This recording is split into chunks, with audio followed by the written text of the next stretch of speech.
9 o'clock. It is 9 o'clock on October 10th, 2022. This is the meeting of the Prescription Drug Affordability Board. And I'm calling the meeting to order as the chair. For introductions, my name is Gary Merchant. I'm state representative and also the chair of the Prescription Drug Affordability Board. And to my left, I'm Representative Bill Marsh, and I'm also a member. I'm an alternate. Bob Woodward, I believe I'm a member. you are. You're an alternate.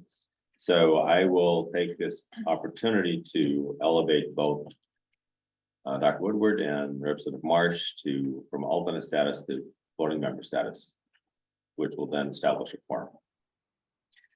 For the agenda, it's pretty straightforward. Today, we have before us is the rules that we talked about on September 26th. We went back. I worked with Radman, and also with Attorney Barry to revise the rules based upon the input from the meeting.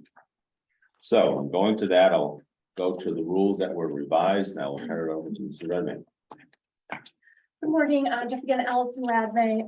I am the administrator rules unit here at the Department of Health and Human Services, and I have been helping out here with the board in their rules.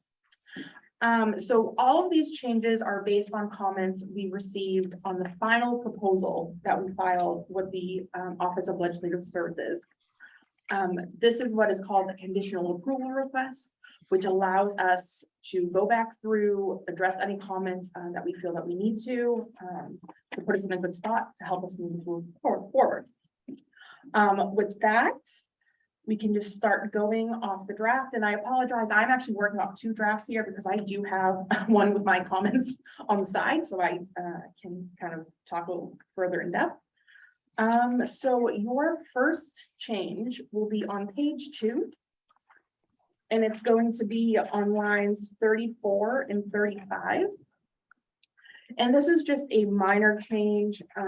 We have changed throughout the rule the time frames when addressing as weeks. We've actually started addressing them as days. And we've also gone ahead to define the term days. And you'll see that further, but that's just what that changes. Instead of 2 weeks, we want to clarify 14 days. And then OLS suggested that we add a shall, or told us we should add a shall because there was not one there. And I do want to, if anybody has any questions, feel free to stop me if you need to. Okay, the next change is on page 4 on line 31. And again, going back to days, that is where we define the term day. You just said day means calendar days.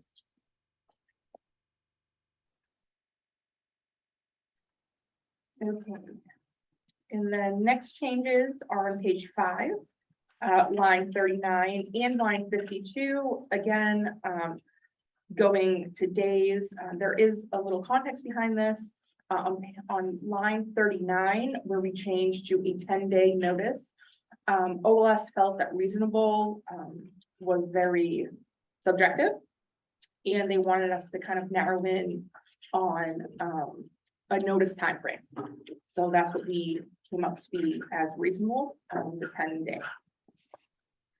And then there was a comment on page 52 regarding 2 weeks, and they wanted clarification there. So we did say 10 days also because let's see, the meeting is scheduled with a two week notice. So they did think it was kind of unclear how then appearances would have to be given to the board 2 weeks prior to the board meeting if it's announced it's 2 weeks. So we did 10 days prior. So there is a few days in between of board meeting notice and appearance requests.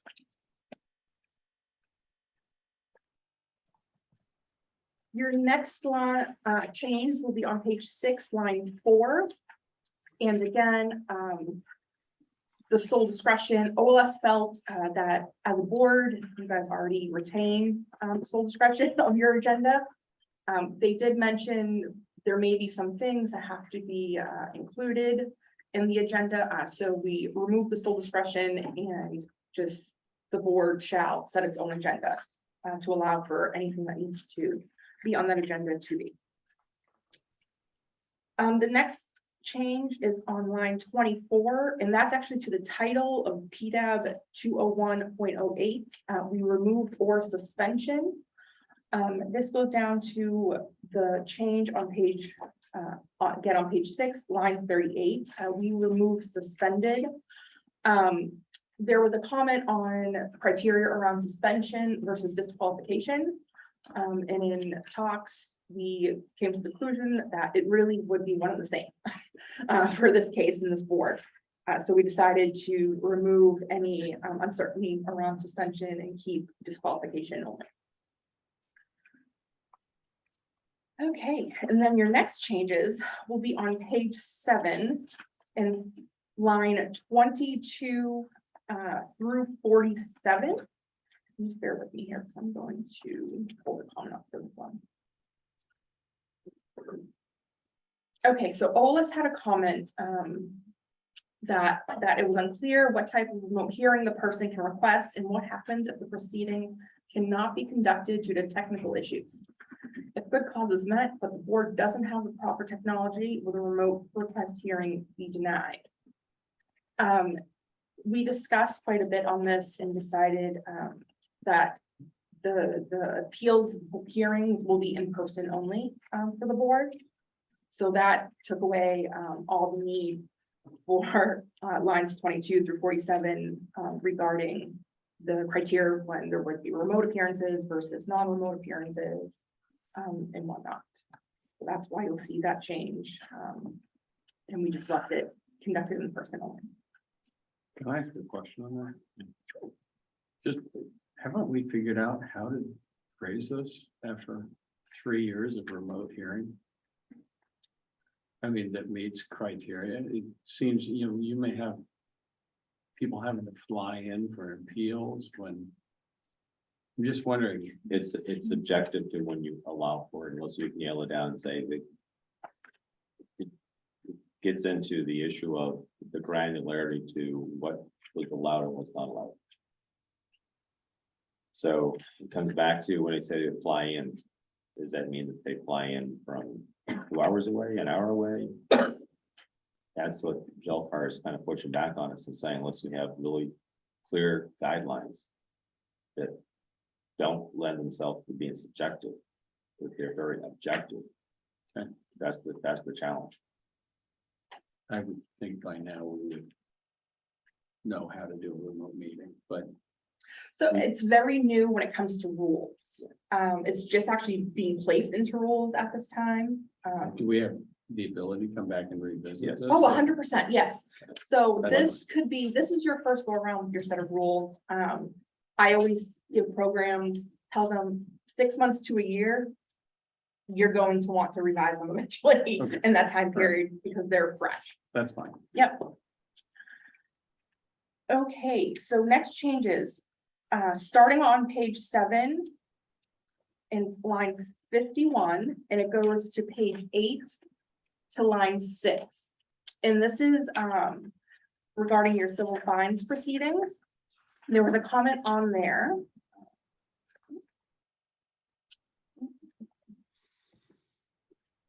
They were questioning whether the civil process, the lack of criteria for determining whether to impose a fine makes the rule unclear and allows for oral rulemaking.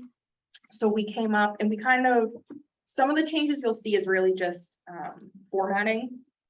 So we added a new A that will include reasons why a civil fine may be issued.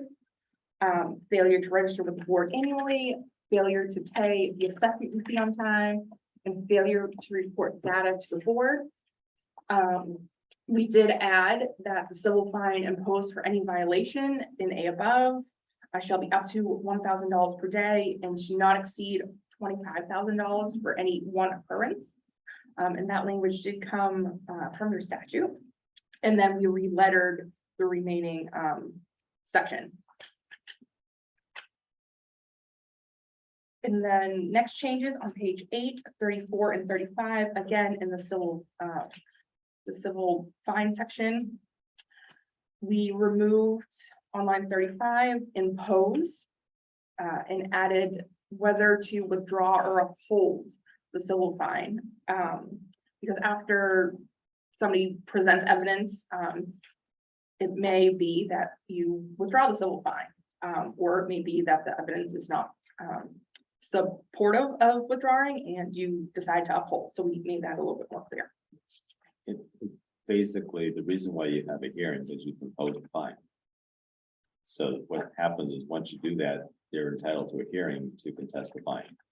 So the board at that point in time, you already imposed it, you can't impose it again. You can either withdraw it or uphold it, just sequential.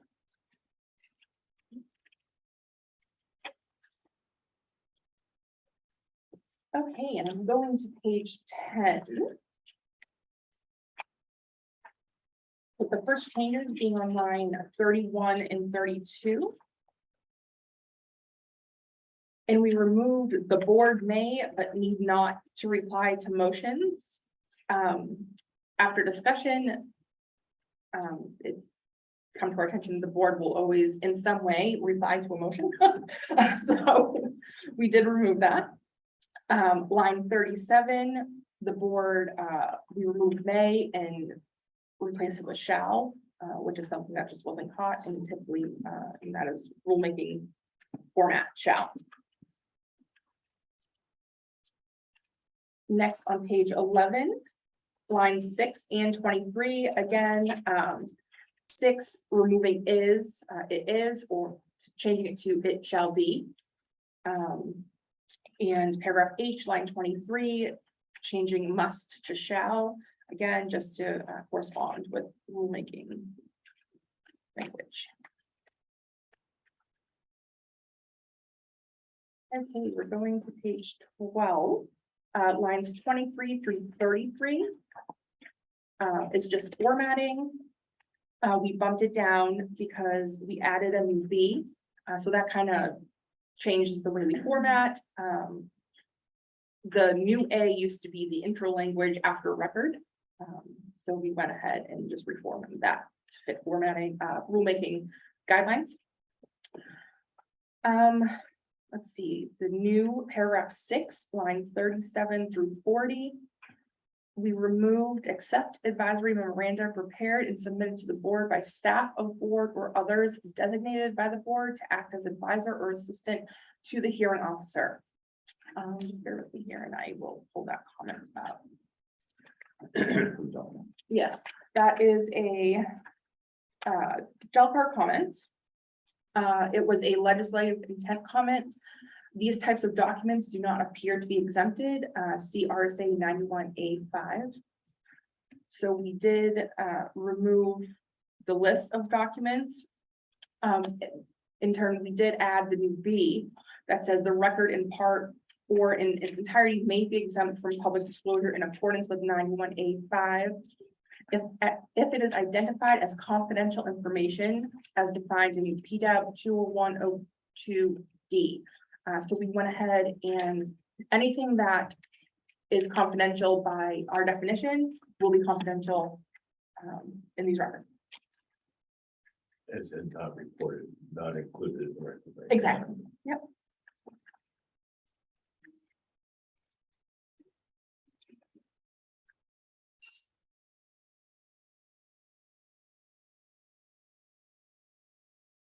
Our next change is on page 14. On line 3, OLS just suggested that we add in to the New Hampshire Supreme Court. So we took that suggestion and did that. Next change, line 18 and 19, we removed by a quorum vote of the members of the board because everything that I do is voted on by quorum of the board. Next change, line 51. We added not be accepted by the board. There were concerns inadequate was still a little subjective. So we've tried to just button that up a little bit. and what the theme here, which is what Jelker is looking for, is when you have something that's subjective, it becomes, in their opinion, which is true, my opinion as well, it becomes oral rulemaking. So if the board basically at that point in time, because this information with the board is incomplete, then at that point in time, the board can reject it. You can't at that point in time, call it inadequate.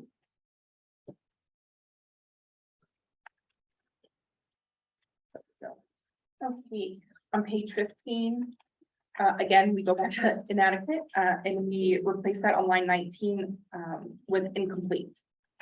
So if the petition is incomplete, it will be rejected.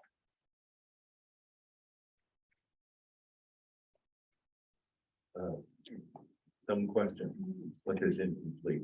What's an incomplete petition? Not filled out to its entirety, not, Doesn't have all the information necessary for the board back on.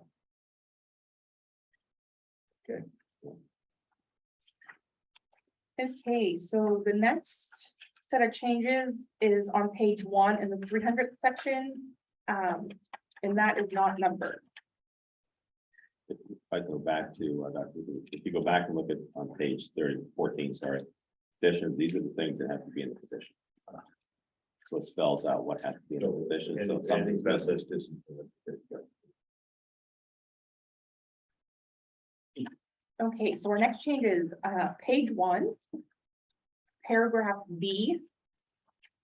As when the formatting is a bit different here, but we took B and made it a little more clear as to how the annual spending targets will be determined.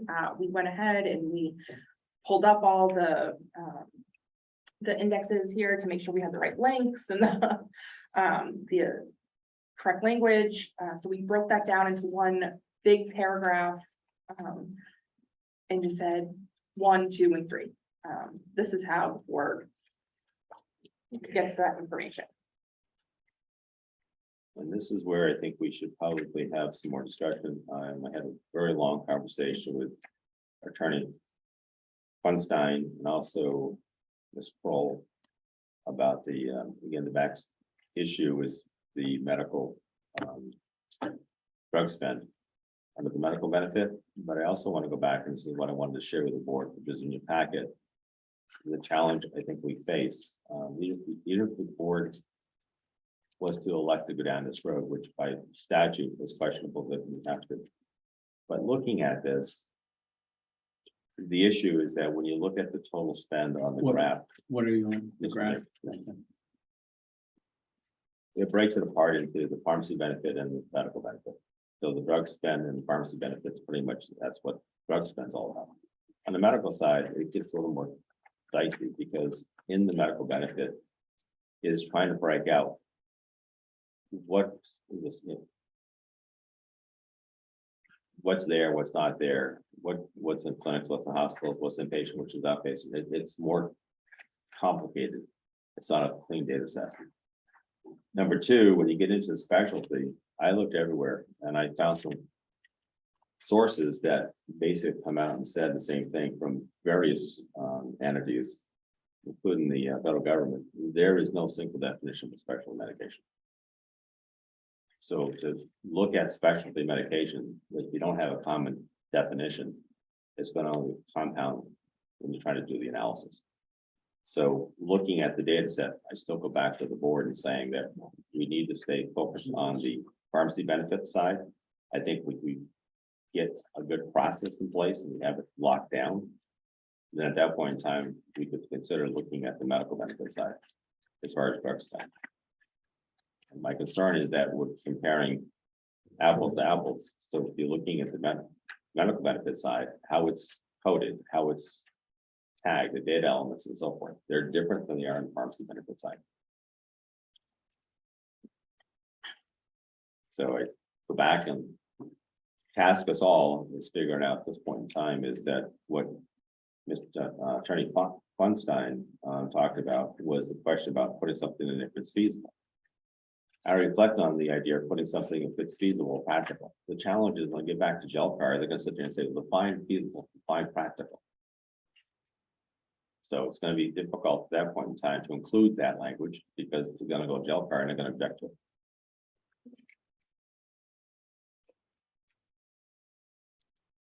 So that's, yes, sure. Please. We withdraw our office. And we'll see in front of Joe.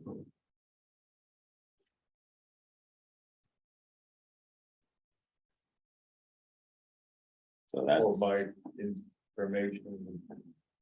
Excuse my slowness, offer of, I don't know what the offer is either. well, the offer on the table is, we haven't had a chance to get to, Mr. Einstein. What they wanted to put down into it is a number 7, which would be into. Is under the page on our, What are you looking at? page 2. of the section three Yeah, hundred. 300, yes. Yeah. Is adding to page 2. Under 6 on the very top.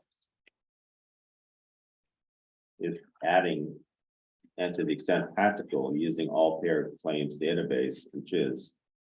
All prescription drug spending, whether billed under the medical benefit or the prescription. drug Gary, benefit. what are you reading from? This is I think. It's the language we gave you Friday. just.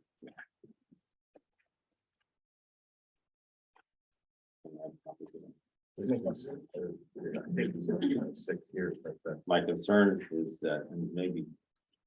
Allison can help guide here, is that if we put something in there that says practical or feasible, What was the suggested? Oh, we're gonna- okay, let me look at the language. Yeah, You could just strike the term practical then, just include it without condition. So again, we're talking about number 6 on page 2. You're talking about adding a new section 7 Or 8 or 9, right? into, Or 10.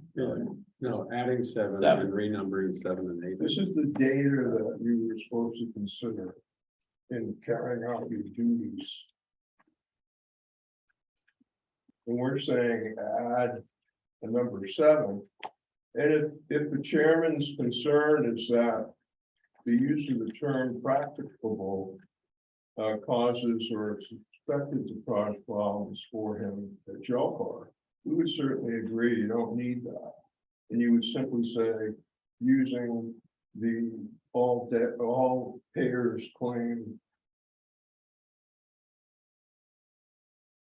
Using the all payers claims database, the acronym of which is CHIS, all prescription drug spending, whether billed under the prescription drug benefit or the medical benefit. So it's another category of data that you look at in the discharge of your obligations under the statute. That's all it does.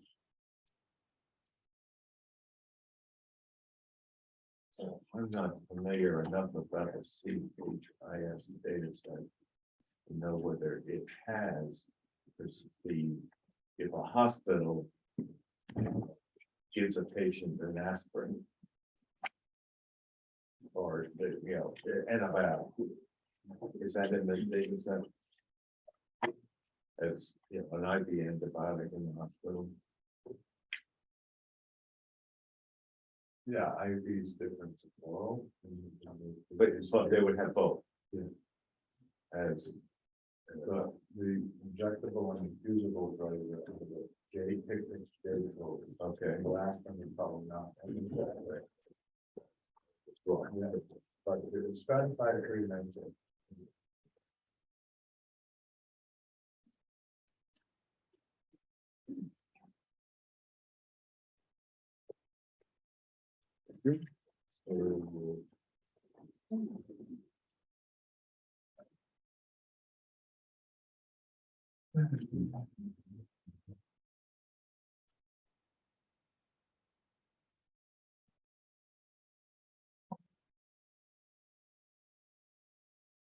So just, as I look at this, to define 2 issues, one of priority in terms of what we spend time in, separate from authorization of ability to look at.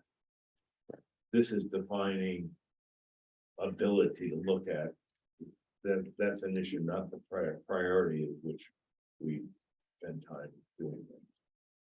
That a fair split? And a pretty much a fair split. When I went back and looked at the statute, it does reference the formula for each plan. The description of commonly found on the formula. I don't know of any formula per se inside of a medical benefit side. I could be wrong about that, but I don't know of any formula that exists on that side of the equation. Well, I think we're, yeah, we got kind of behind you. There's an additional information that's relevant that the chairman is not sharing with the committee. And if you're actually interested in this information, I'd be happy to go over it briefly right now.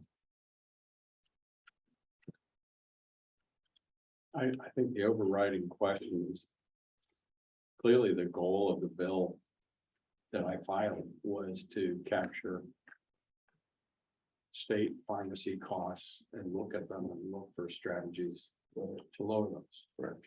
So I don't think the intent excluded all state pharmacy costs. I think the question is whether, in other words, what Mr. Funstein is talking about is probably within the legislative intent, but whether the actual bill allowed us, that's what I think you're bringing out there. So, So whether the bill allows us to do that is whether we would need additional legislation to actually do it. If you could wait a second, you're Mr. Funstein's hand is up. I'm just in the middle of talking, so. So that's my question is, are we allowed to do that? I think the intent was to try to lower costs for the state when it came to pharmacy benefits. And so, but whether, you know, the original bill should have included medical benefits. That's, you know, that's really sort of the question. Do we have the right to go and make that step under the original bill? I'd have to go back and look. if you go back, it's in the packet for all of us, because that's what should come up.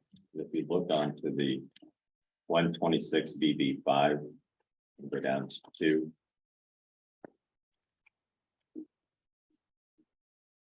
It basically talks about public affairs, pharmaceutical products.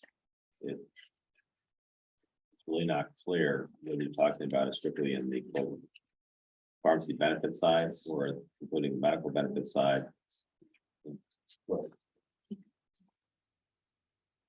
So you're asking whether we would need another number in that. I mean, clearly it's captured in A, just above that. A public payer prescription drug spending data, that's not saying inpatient or outpatient medical or pharmacy. Yeah. So it's saying they're spending data, Yeah. but we didn't capture their spending data in those numbers. I mean, if we're talking about CHIZ.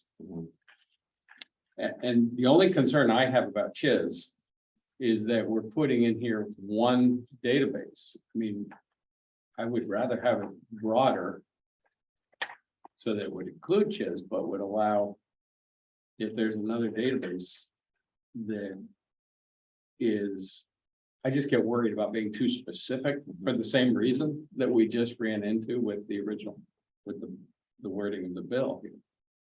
We limit ourselves. So that's why I actually don't have a problem with the word practicable.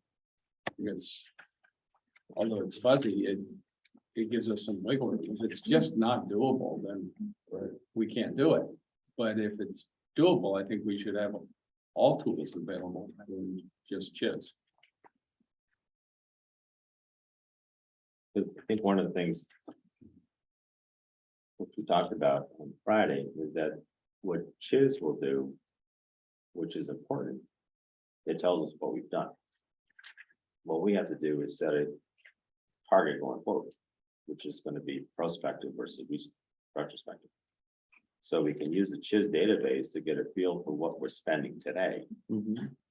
And that could be a foundation upon which we build a target or spending target. You can also get an historical trend as well. Historical trend. Right. So. Attention. Todd's. So I think what he's asking for is possibly doable. The question would be the extent. I'm okay with the practical, I don't with gel card, I'd rather leave it there because then it gives us the opportunity to look at. Well, I think the big question is, are we allowed to do this under the statute? That's the big question for me. I would say the way it's written here, it's ambiguous to say the least. So therefore, we could look at the ambiguity. Is there Say- somebody, are you able to weigh in? I'd have to go through the AG's office and they're technically the counsel to your board. But that would hold us up. Also, May I say something now? Yeah. I'm up happy to to address Dr. Freeman's question. One of the places you want to start when you look at what the responsibility is let's look at the definitions. Go to section 126, BB.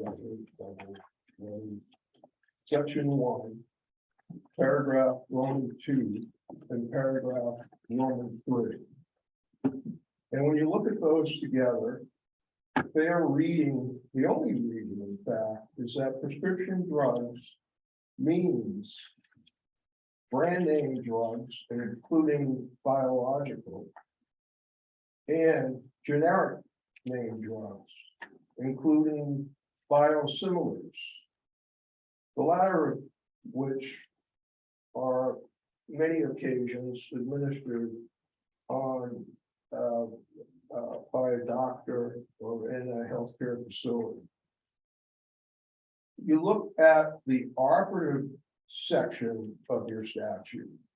Go into 126 BB section 5, Roman 1 B, I believe, lowercase b, and it tells you it really exists to establish spending targets for prescription drugs purchased by public payers. So prescription drugs without exclusion of subsets, which are purchased by taxpayers.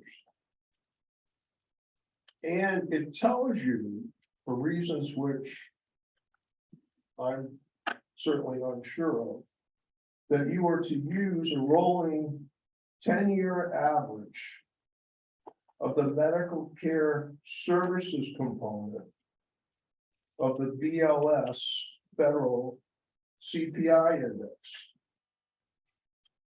If you look at the medical care services component in the BLS methodologies, you'll learn that that's the physician hospital administered drugs. And so far as looking at drugs being included in the medical care services index, it's the medical care services component where you'll find the retail, online, and mail order drugs. I provided that information to the chair after our conversation on Friday, and I have Xerox copies included in the scan of where you'll find that delineation on the BLS methodologies. So the issue of whether there's statutory authority is, to me, a no-brainer. It says prescription drugs. That is your responsibility. Prescription drugs, not prescription drugs that are yellow or pink, or they're in this subset or that subset. It's prescription drugs. And let's remember, if we may, we're talking about taxpayers. I would think you would all be interested in doing as much as possible to help the taxpayer out, particularly with something as expensive as prescription drugs. thank you, Ms. Hunt. I think that's what I just said. So I That's really not an appreciate. endorsement, but go ahead. So I'm saying that what Mr. Funstein just said is consistent with the original intent of the bill, which is to save taxpayers' dollars and decrease prescription drug costs. So the only question I have is when you get down to 1, 2, 3 on, Roman 2. 1, 2, 3. Is there 4? 4, 5.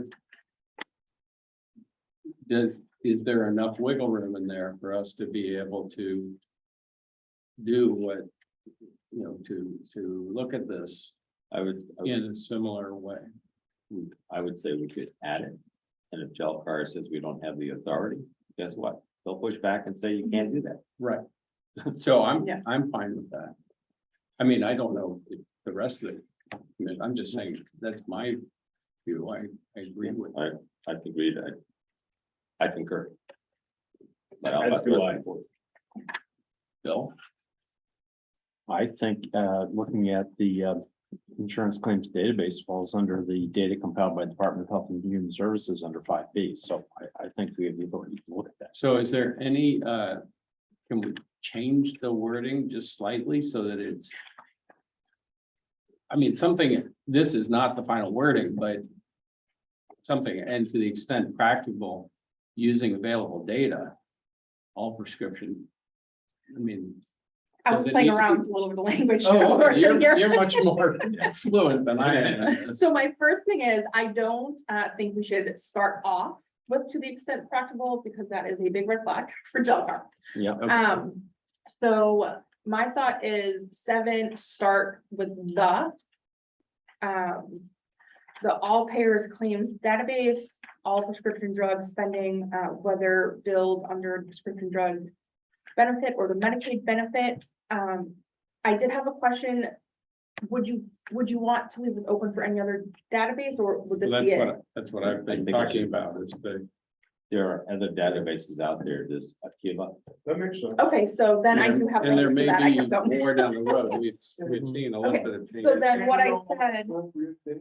so after what I had said, Say any. a prescription drug benefits or the Medicaid benefits, comma, or any other database, to the extent practical. I left it at the end, because you're including this one database, but then you're leaving it open for more, databases. What were the names of the databases you just said?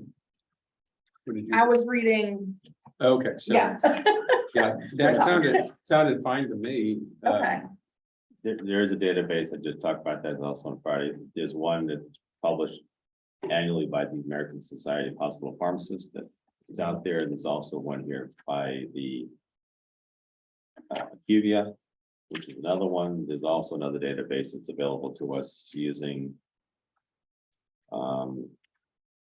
the Office of the Assistant Secretary for Planning and Evaluation, ASPE, the U.S. Department of Health and Human Services. So there's Multiple databases.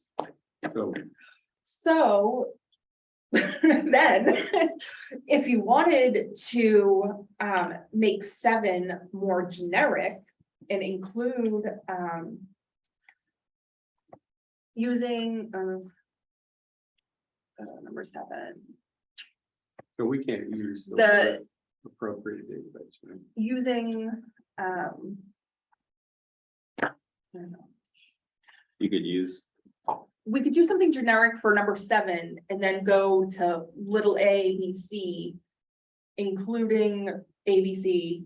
Can you say- And kind of leave it Can you open. say including but not limited to? We sure can. that's Okay, okay. that's what. So you can that's list what I- these databases if you wanted to, and then any other But you database wouldn't- to the extent practical. I don't know, I don't know that I would put a whole laundry list in there. I would put in one that serves as an example, like the one that Mr. Funstein's talking about.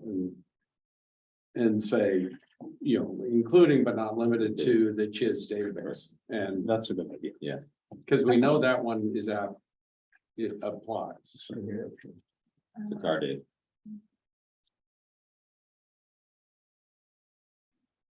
There's some questions behind it. Paula has that. Thank you. Just a brief thing to make you folks comfort. My understanding is NASHB, which is the State Policy Association. I think you're familiar with them, John. They have an RFP out. I don't know whether it's been responded to. They see states struggling. So of the 5, 6, or 7 states that are working on this, they're struggling with the rulemaking. They're struggling with, how to sort of basically stand something up. Beyond worrying whether after you stand it up, it will have the effect you want. They are trying to find databases, and they are looking for consultants that can work with states that are struggling with the very thing you're struggling with. So I think leaving it sort of open to using appropriate databases is really the appropriate way to go. Except Yeah. we can't use appropriate. Can't do the program. It would be inappropriate. It's a struggle. We knew it didn't. Okay, All right, so we so have, now do you I'm wanna- trying to wordsmith this a little bit more. okay, because we have to vote on this. Yeah. today. Yes.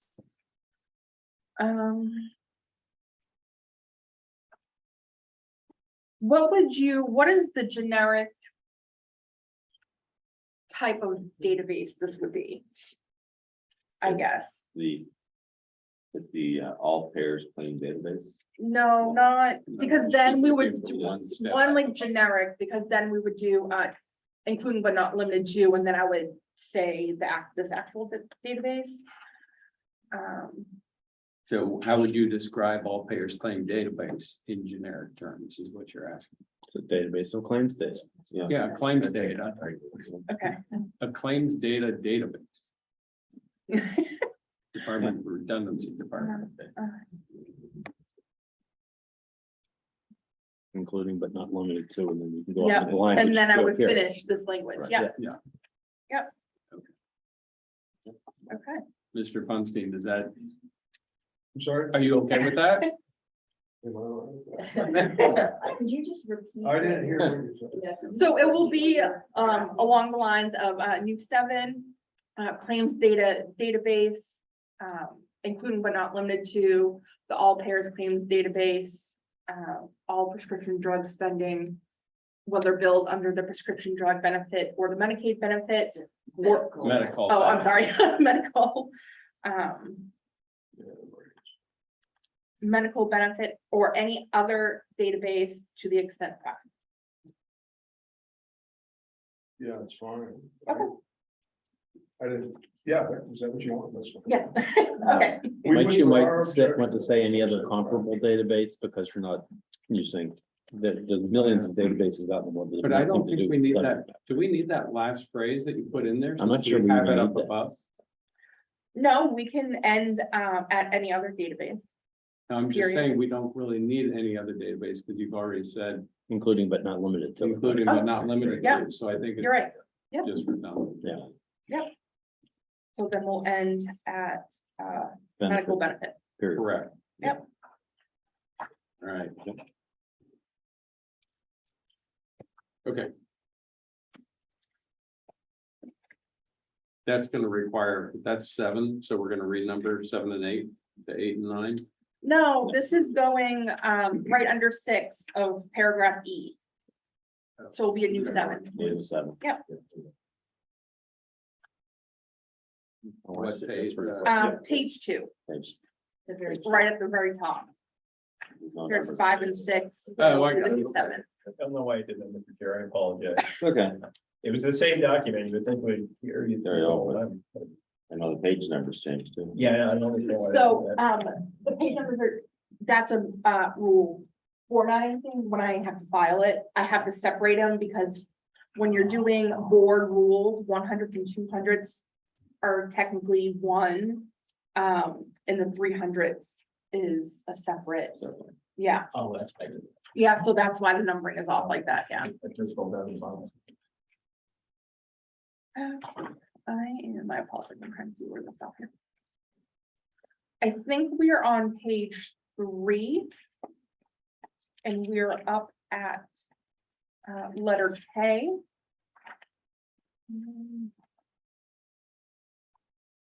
Let's see, this was deleted due to an OLS unclear legislative intent comment.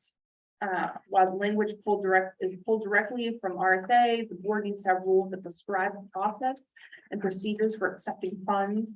And it may need rules to describe what type of grants and contracts it will pursue.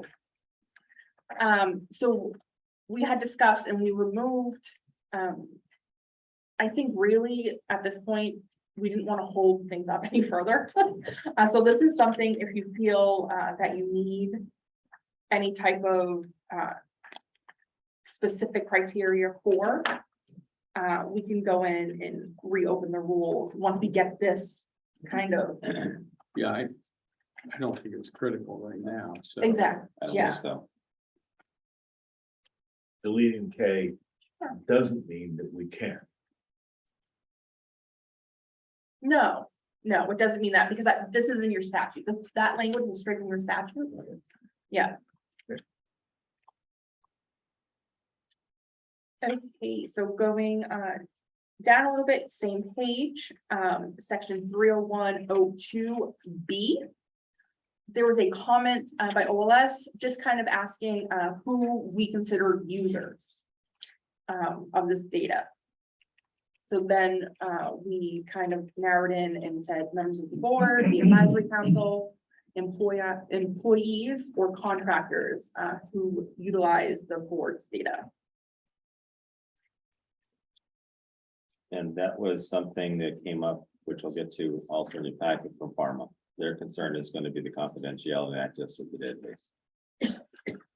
We're going to discuss that separately, or do you want to discuss that here when? As we go through it, we're coming up to it. So it's going to be in section 301.02F. In their opinion, the draft rule allows for contractors advisory council, which in their opinion is not allowed for by the statute. However, the statute does allow for rulemaking authority to implement the statute section.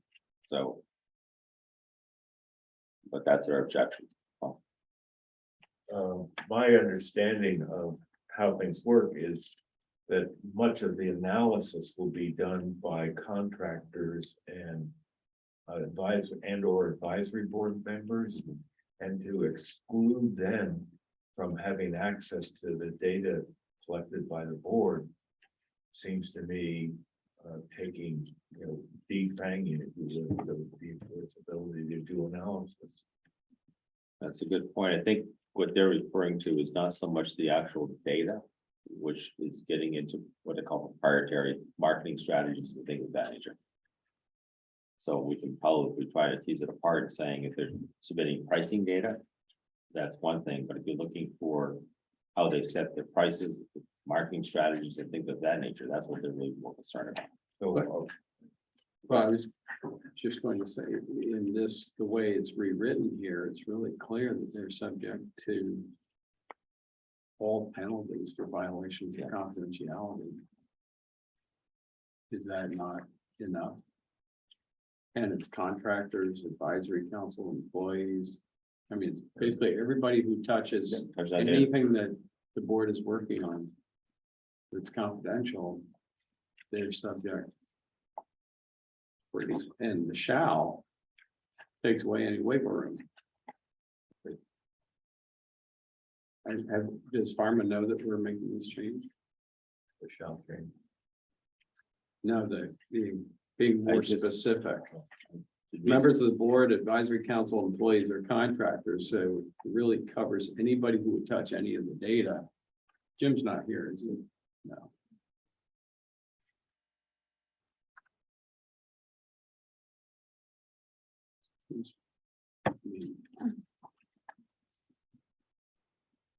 Seems pretty clear that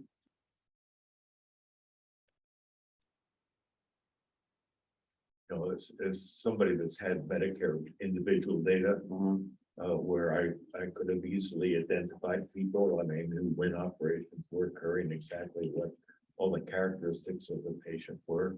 I basically, was under a contract where I was promising my firstborn child that any of that data was misused. They go on to, maybe this is the other way to look at this is that if someone does access the data, is having a non-disclosure agreement. I think we talked about that before. Anyone who's going to be on the advisory council has to sign a conflict of interest. It's different than, Just to point that out, that is in the rule. where is that? So Letter C. Okay, non-disclosure. So I think in, on the second page where they're summarizing. Having just seen this, I haven't really had.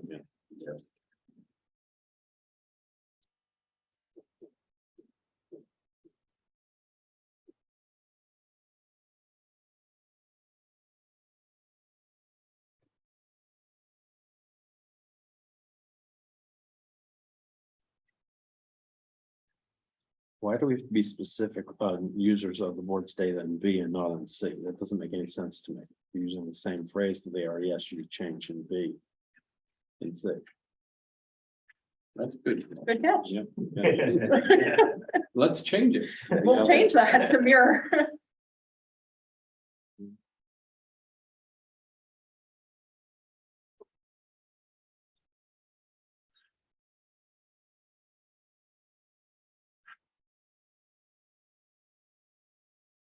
And also one of the changes, the next paragraph D, we actually removed that violation shall be reported at the discretion of the reporter. We removed at the discretion, and now they shall be reported directly to the board and the Department of Justice.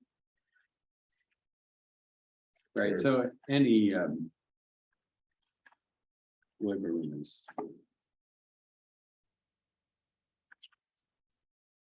So they have what, 2 recommendations here? Yes. One is Last access paragraph on page 1 and and storage of the information. The other page.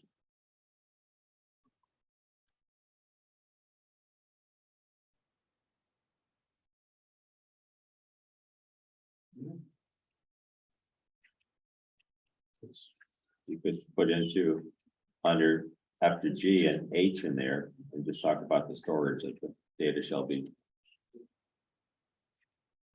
Stored in a secure location. Yeah. The computer centers these days, like at UNH, have protocols for confidentiality that includes encrypting the data and people, locking down the access to the drive and the data sets. they actually have that capacity in DHS. But we don't put it, you're not saying in the rules that we're gonna do that. But can we add that? Can we add an H? Yeah. That addresses the storage. I think it's really reasonable. Yeah, it's a reasonable Concern. concern. How would you like H to read? I'm trying to find it in that letter. It's, you look into second back page, if you will, about halfway down. You'll see the board shall also clarify that all information be stored in secure locations necessary.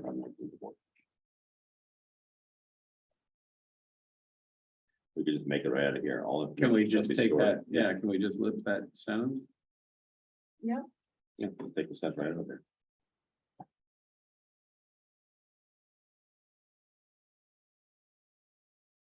So it would start with the word, all information should be stored and end with assignment period. Is that a sentence? Yes, that's a sentence. That's just the information. And it's accessible only by members of the board and the smallest number of employees and other personnel.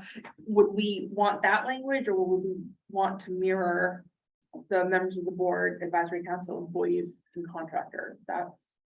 Well, that's where they're talking about the fact that in the statute. They're saying the statute does not allow for access to the data by the advisory council or contractors. Mhm. However, that could be considered other personnel. So if someone's an employee, you have an employee, but you can also have somebody who's under contract, which is considered an employee. Yeah. So you could have, instead of being contractor, how would you say it? contracted employees under contract? For Or just say it? consistency, I think we would get less pushback if we mirrored what we've been using in this section. I think the problem is that the advisory council probably is where they're most That's what- concerned, It's probably, because the advisory council is fairly broad. it's 12, it's 14, it's a lot of, it's broad and it's also a lot of set of eyes. I don't know whether the advisory council needs access to the data or just the analysis done by an analyst. Help guide the decision making. Good point. Yeah. I don't think they need access to To the data. Yeah, I'm happy with that. Confusing. So you could strike out under B. Yeah. Strike out advisory council. Just delete it. Okay. Members of the board, employees, Contractors, No, I would leave it in B, advisory council. because it's not giving them access, it's saying they are subject. Oh, that's right, statute. sorry. oh, I yeah, wouldn't Good. take it out of B. And I would leave it in C too. I mean, as well. That's true. okay, so. Let's see. Oh, it's, I'm sorry, it's under F, that's what they're referring to. Members of the board advisory council, that's what, sorry, that's what. it Yeah, is I would strike it from F. From F. I agree with that. Yeah.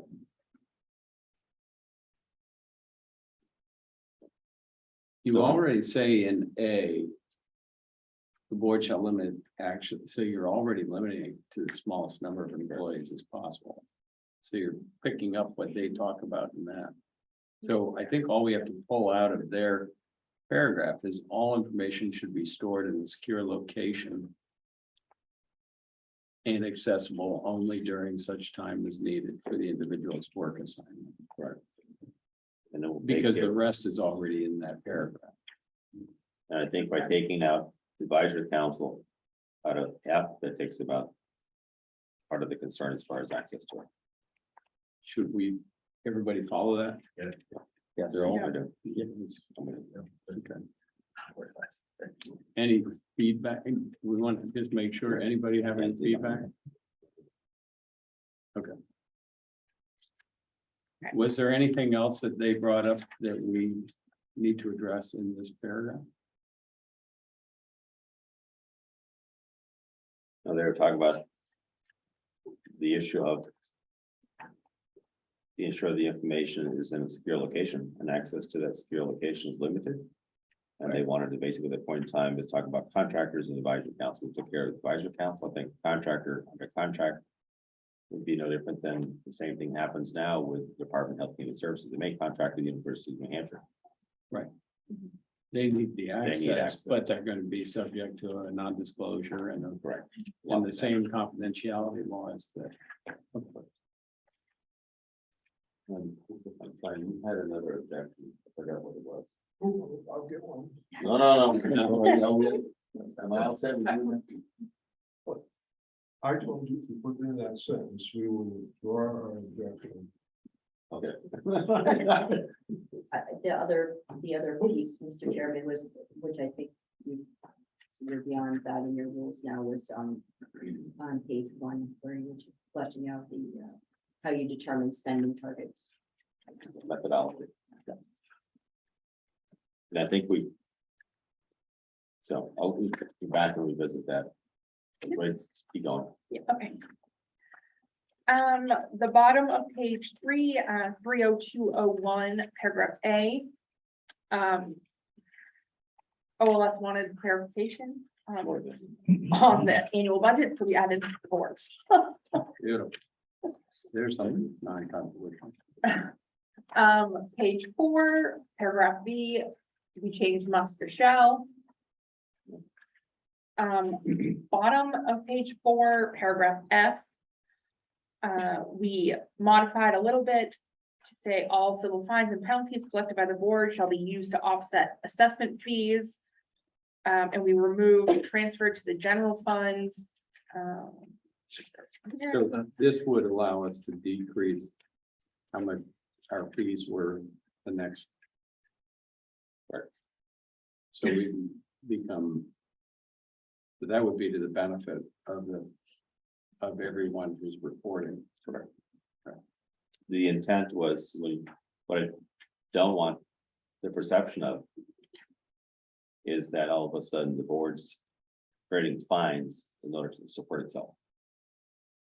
And I was saying at that point in time, the intent was if we have a fine, instead of it going back to the board, which is self-serving, that it goes back to the general fund to avoid that issue.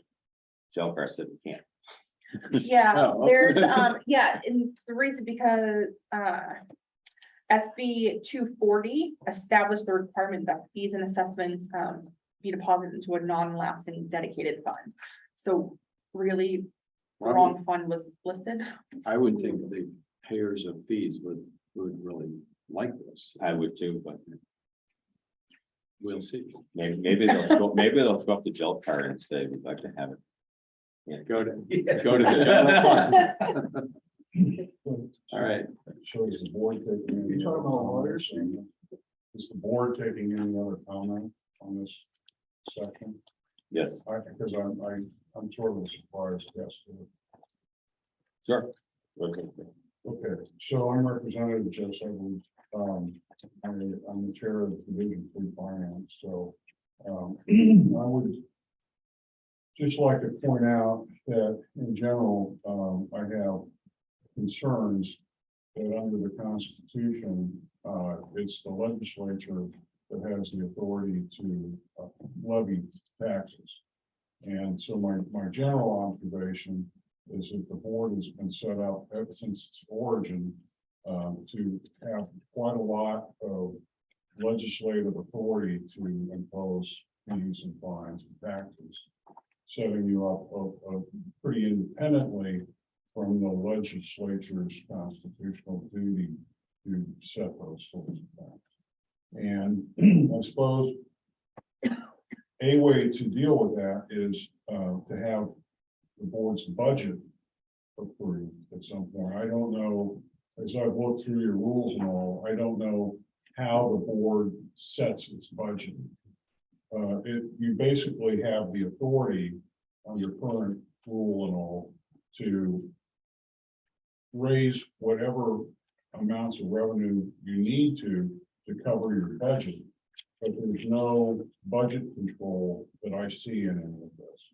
And so in theory, you could have a budget as big as the Department of Health and Human Services in total, and then go raise the money to make that happen without the legislature having any voice in that.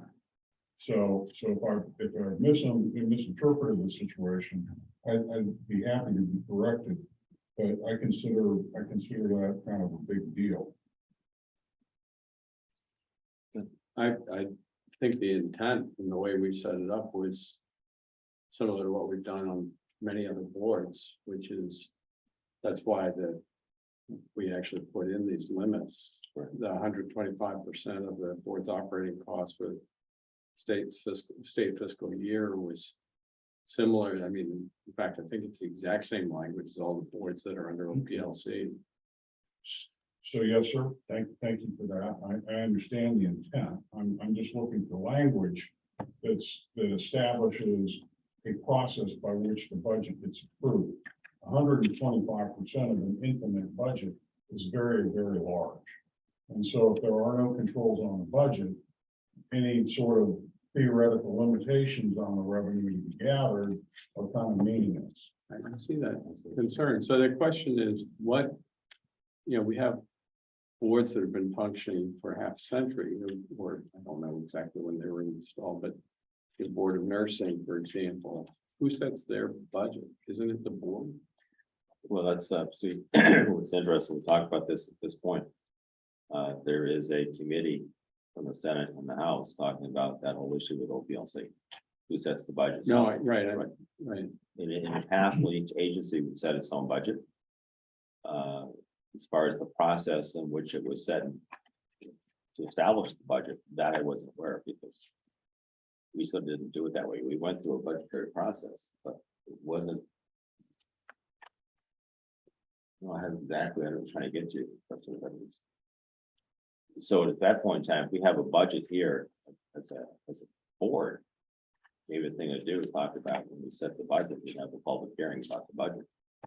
That way there people can weigh in on the budget. What's there. To avoid what you're getting to. Well, if I may, represent merchant, that you're moving in the direction I'm talking about. But the point would still be, at some point, the legislature needs to get involved. And doing a public hearing is all well and good, but that should not be confused with the legislature approving a budget and therefore the legislature approving the amount of taxes to be levied in order to support that budget. So I see what you're saying, Representative Edwards. I don't think it's covered in statute, so it would be something that we would, you know, I'm not going to be in the legislature, but I would think the board, something like having it approved by fiscal rather than having to go in front of the entire legislature or be in the budget. So I'm still a rookie in many ways, learning how the budget process works. But my first question would be to like Nathan, who puts the budget together for DHHS, is would it be appropriate somewhere to incorporate this board's budget in the two-year governor's board, or excuse me, budget? If for some reason it's not appropriate there, or that there's a precedent that we do it differently, I would just want to understand. So And I don't actually think the budget would necessarily be controversial. I don't know that it would be a heavy lift. It's just good from a checks and balances perspective to have the legislature involved to say, yeah, go spend that state money. So here's the concern I have. We're working on rulemaking.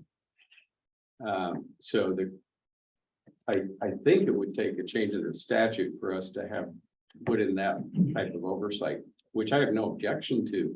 The only part that I would want to do is see what's the precedent for other boards that have fees and fines, and is there something that we could do that's that has the legislative oversight, but without having to go back to the legislature every time. You know, that's one of the benefits of having rules. So the legislature would be able, that's why we put in these limits, but I don't think, it sounds like we maybe didn't put in enough limits this past session to capture the concerns that Representative Edwards is talking about. So I'm wondering if we can move forward with the rules, and then you and Representative Edwards and can sit down and look at what additional legislation might be useful to provide that level of oversight.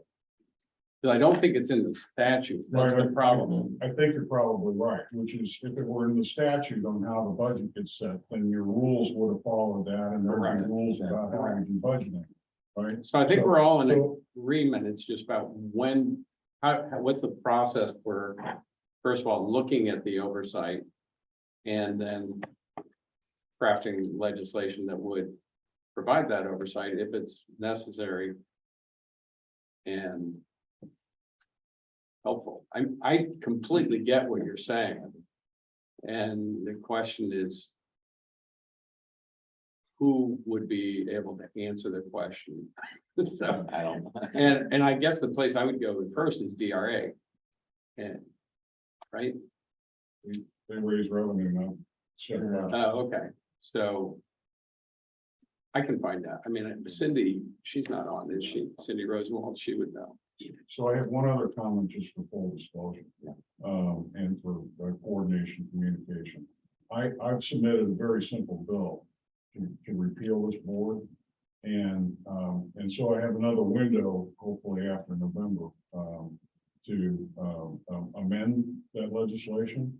And so I kind of put that in as a placeholder, because the thing that bothered me was trying to find the constitutional balance of making sure that the legislature's prerogatives and controls are incorporated in the board, because you potentially could raise a tremendous amount of money.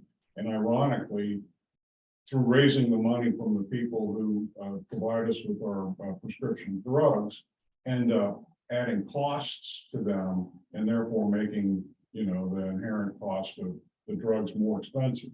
So I know you guys don't want to do that. And I know you know that that's a concern, but I'm just not seeing the mechanism. Representative, if you're willing to sit down with me and work on some language, if you want to sit down with me. Okay, last time I came out to your deck, I don't think you offered any wine or anything. I'm whining all the time, come on. Scotch. Is that? Gary, you're failing the process. So- So can we, I have a little bit of a time constraint, but can we finish going through this and then with the promise that, I think it's a really good point. And my own, I'm just one of whatever number we are 5, but I think it's a good point and I think we should Yeah, explore it. it's a good point, but we can't write rules for future legislation. Correct. today. We need to write rules Let's for see the if we can finish legislation up that we these have. rules and then with a promise to revisit that legislatively. Is that okay? I'm fine with that. I have expected to amend the bill to repeal this board by focusing on how it gets financed. I'm also, as a side issue, I'm a little concerned about the authority you all have to pull a prescription drug off of a formulary when there may be, that's what I'm reading in here. Because at some point, providers and patients and medical science have to have some independence from a government control board. I'm not sure it says that, but that was never the intent, was to, I could show you independent offline, sir, Yeah. Like the 3 or 4 sentences that are just opening the door enough to where a generous interpretation would allow the board to pull something off a formulary. So that was never the We can legislative. make a recommendation to that, but we can't do it. I heard you could do it. I read in here that you could do it after receiving the advice of an advisory board. But again, I'm a novice at reading this stuff, so I will. Yeah, I don't think that was ever the legislative. This is not a regulatory board. This is an advisory board. But So, the intent of it basically at that point in time is to provide advice and targets. Yeah, I'm fine with What it. they do with those is up to them. So I'm just pointing out, this is the second thing we'll talk about. that's gonna be a second class. If you educated me, it would be fine. You better bring the Scott. Yeah, you better bring this guy. All right, All right, so, and then you also talked about the methodology, which is back into the beginning section here. Are you okay with that, Mr. Feinstein? So we should change it. Well, I guess you can ask that question. I mean, honestly, I thought you would withdraw. Our Yeah. objection to what you're filing. I think.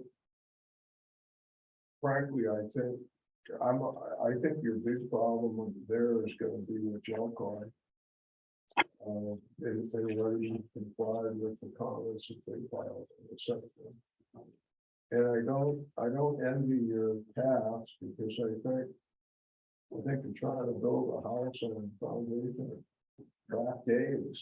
The statute has most of the problems. I think you're experienced in attempting to develop the methodology. But that being said, it's that, I mean, I say we withdraw our objection. We'll withdraw. Is there any other comments before? Can I just add to that, Yeah. just to explain a little bit? I mean, Sure. so Heidi Cole for Yeah. AHIP with Gallagher with Donald here. I mean, as an example, looking at section of the law RSA 126-BB:5, you know, there's reference to this, the medical care services component of the United States Department of Labor Bureau of Labor Statistics Consumer Price Index. medical care services index. So that's kind of an inflationary factor, if you will. And then it says plus a reasonable percentage for inflation. So one of the things, I mean, obviously you're bound by the law, but it sounds like you're adding inflation on top of inflation. So that's just an example of what Attorney Funstein is talking about.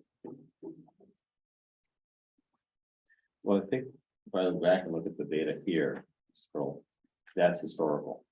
What we then have to do is back to what President Marsh talked about is get a trend line and say, okay, we see in the trend line go this way, but the drug expense may actually have to be adjusted because the drug inflation is going on separate from the medical care index.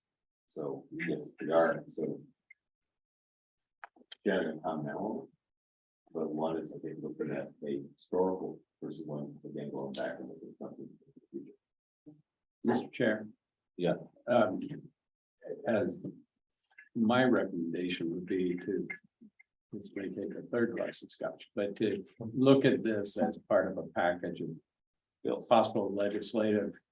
And the reason I would do that, this does exactly what when we put CHIS in there as the only measure, there may be better measures to get to this than what's in the statute. So again, getting back to the idea, what was the phrasing we used? Where you give an example and you say, Including but not Including limited to. included but not limited to, that way, you know, how the board comes up with their targets is highly limited in statute, or at least I think it is, and now that I'm, you know, looking at this with the retrospective scope. To me, I think this might be something we want to revisit and work with AHIP and others to get language that's a little bit broader and gives us a more realistic basis for determining our targets. One of the things that I would say, I sort of wrote it down before I came here this morning. There are three components to think about setting a target. One is the quote drug mix, brand, generics, and so forth, et cetera. Specialty, non-specialty, and all that stuff. What's the mix in the basket? So if you can identify probably 90% of the spend is probably no more than 10% of the drugs. That's how lopsided it is. We've seen that data. We've seen that data. So therefore, we focus our attention on that 10% of the drug that account for 90% of the spend and look at the drug mix within that basket. Then you can start looking at, okay, what's the projected utilization of those drugs? They expect it to go up, go down. Is there going to be a generic? Brands gone to generic. Those are the things you start to begin to look at. Then the other question could be within the basket, something that stays brand is what's going to be the projected price increase in that drug within the basket. So you're not trying to identify all the drugs, but the ones that really hit economically. So I think we look at it, we're saying, how do we identify where the money's being spent? What drugs account for 90% of the spend? Within that basket of drugs, what's the mix? What's going off patent, what's coming on patent? At that point in time, what's the projected utilization of the drugs within the basket? And then we look at some price increases of the drugs that are in the basket. Right. To me, it's good. Go ahead. Yeah, but A question about the language here. Is this language of the legislation intended to be formulaic? That is, you're going to take the Medicare's service price index and then add something in inflation? Or is that language intended to say, please consider these issues when you come up with the target? The language uses shall. And so I think unfortunately, I think it's overly prescriptive is sort of where I am. And Which I would agree to. so I think whoever filed this bill, I'm just kidding. To achieve this goal, the board shall determine annual spending targets for prescription drugs purchased by public payers. I mean, that's the sentence.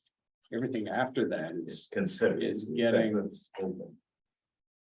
you know, anyway, so I don't think we need to do legislative work today, but I think that could be added to the concerns that Representative Edwards raised. I share those concerns. I think Mr. Fontaine said that. And Just one other information point. If you're gonna do that, I would also suggest when you work with Representative Edwards, you look at a serious look at which component, if any, you're using from the BLS. Because if you look at the delta, there's a very telling chart that over the last, I think since 1960, the rate of inflation on the medical care services component has been much higher almost every year since the 60s than the medical care commodities component. And the delta is accelerating. So if the goal is to try to save money, then and you're gonna have a component of the CPI, you should use one that includes the drugs, and two, use one that is not as high as the but if we, services. so if we modified this, it would give us that flexibility. Yeah, I mean, if you decide that makes sense. My recommendation would be to have the language either of the statute or the regs to take these factors into consideration, not to say that the restrictions set by the board would be a formula of A plus B plus C. So since it's in statute, we can't, the regs have to reflect the statute. Right, but it So says, we're stuck until, doesn't the statute say consider? no. It says based on a 10-year roll. It's very Yeah. prescriptive. Very prescriptive. Yeah. But that based on, I interpret based on as that the board will consider Well- these issues as opposed to saying that the percentage allowable will be A plus B plus C. I'm not a legislature. I either know. We can ask it, but I think based on pretty clear. It's gonna be a long meeting with Representative Edwards. All right, Okay, so at this point in time, I'm ready to, is there any more discussion about this? I move we make the changes as recommended and as we discussed here. So a motion on the floor to accept the changes with the draft rules. Second. Yes. We have a. Oh, we have to have a roll call because Representative Murphy's on the call. Representative Murphy, Yes, sir. we have to have a roll call since we're doing a Zoom, so roll call. Vote on to accept the changes to the draft rules. Representative Murphy, Yes. Senator Sherman, Yes, Dr. Woodward, Yes. Representative Marsh, Yes. the chair votes yes. do we need to do minutes or anything like that? Yes. Also in the minutes, we have minutes here, I put them in as well, but there was some discussion we had the last time about the annual report. I don't know if we need to put them in the minutes or not. But we did approve at the last meeting definitions for the annual report.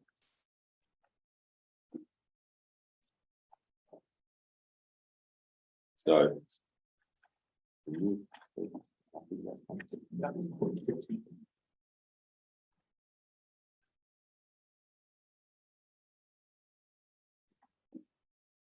So based upon the, my notes from the meeting on the 26th, I did take down some definitions because we had to provide clarity about how we're going to define, if you will, for the annual report, what it meant by the 25 most frequently prescribed drugs. What was that? How are we going to measure that?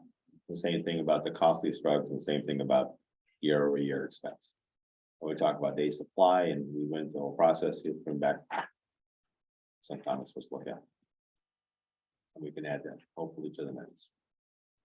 And I can work with Dr. Woodward on the reports.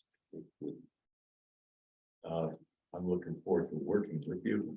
I'm a little bit worried about being responsible for complete first drafts. We do have a time crunch, so we're supposed to have a report in November.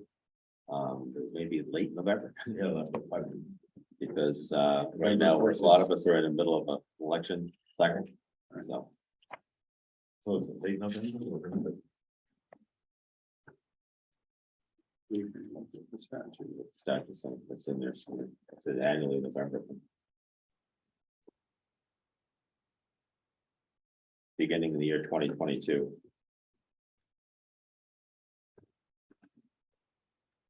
And. Now you've got November November 1. 1st. Yeah. You Not gonna guys happen. can do it.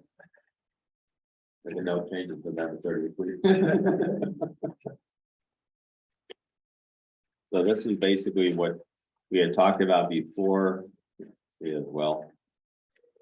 So prescribed drug shall be based on the total number of days of supply per drug. We've been trying to get to, we talked about the issue of, is the number of prescriptions, is with the frequency and so forth. We said, no, we're gonna focus on the day supply. So it helps normalize the prescriptions, if you will, when it's 30 days versus 90 days. It helps the level of playing field, not looking at the prescribing history, but looking at the day supply history. Costliest drugs are based upon the total amount paid for a drug. That includes the amount paid by the insurance as well as the co-payment for the patient. And as we talked about, in addition, the report should include a total payment per day supply in the aggregate. And it goes back to, I need to read it to you, but it's here. Those are the minutes. If you okay with those, I'd like to approve the minutes as revised based upon what is in the document. So this is from, these are these 4 definitions. Yes. Right? Do you have any questions? With you? Sure. I just need to know if it's in or out. When you're talking about prescribed drugs with biologics being that. Yes. So I move that we adopt minutes with the inclusion of these 4 definitions. Can I Yeah. have a discussion question? Total payment. At the bottom. Means total payment to a pharmacist. That includes hospital pharmacists, right? Well, it's a question at this point in time, this was built upon the prescription drug database in the pharmacy benefit side. So at that point in time, amount paid, it's just to probably change what you're saying is the total amount paid for a prescription. Yes. Wouldn't it matter? Total amount paid. Do we have to, should we say to whom? But, I mean, the hospitals do have pharmacists. Yeah. So it's, That said, but I, so, but taking out that, it limits it. Removes a limitation saying the pharmacist is going to be looking at it, most likely it's going to be in a retail pharmacy. But if we're looking for the medical claim side of the equation, that'd be paid for the hospital or provider. Right, so do we need to be specific about? Because prescription is not always provided in the hospital setting. It's a drug order. It's a drug order. so rather than saying to, how about saying by? We're talking about a third party payer. So should Well, it, what about the patient? You're including the patient in the co-pays. I'm So sorry, yeah. the cost share. That would be close, you know, do we just The total amount paid. plus, right? How about the total amount Paid paid for a prescription drug? prescription drug? Included, yeah, okay, I agree. Okay, so I'll modify. Modified. My motion will be to accept the minutes with the addition of the 4 definitions with the amendment we just described. Second, Second. Okay, we have a motion on the floor to accept the minutes based upon revisions to the definitions on the September 26th board meeting. And Representative Murphy, unfortunately, I don't have a copy of this for you, but You don't have that on your machine. Trust us. Process. Two I of will us are doc- I will vote yes, and I'll trust you. All right. Thank you, Mr. Murphy. Mr. Marsh, Yes, Senator Chairman. Yes. Yes. Afterward, the chair votes yes, so I think at the end of today, as far as the agenda, the only thing is a question of setting a next meeting. We do that after the election. Yeah, So you're gonna generate a report by November 1st. By the way, the reports don't have to be super detailed. No. But good thing. Just, no, I have some templates from some of the other reports that other states have done, so we can. I mean, a report so far is just a process. Well, in some sense, it's a summary of the meeting minutes. A lot of, you can also. last year, a lot of those narrative. Summary of the minutes, yes. So sometime in November. We can probably pull something together, maybe if I can work with the. Website of Edward. We're talking about the reports to the first. You're talking about the next meeting. right? Put out some kind of. Put something, we'll put something out. Do we have public comment? Public comments? Anyone? Just. Oh, sorry. I just wanted to ask, for clarity, the amendment that you just made to the minutes.